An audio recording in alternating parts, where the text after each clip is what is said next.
মৃত্যুঞ্জয়ী ছাত্রনেতা ছিলেন এক সময় ঢাকা বিশ্ববিদ্যালয় কেন্দ্রীয় ছাত্র সংসদের সদ্য সাবেক ভিপি,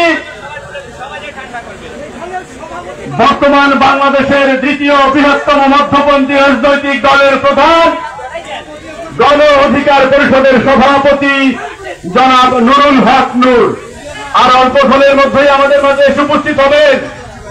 অতএব আমাদের যে সকল নেতৃবৃন্দ এখনো এদিকে সেদিকে আছেন, প্যান্ডেলের নিচে এসে হাজির হন।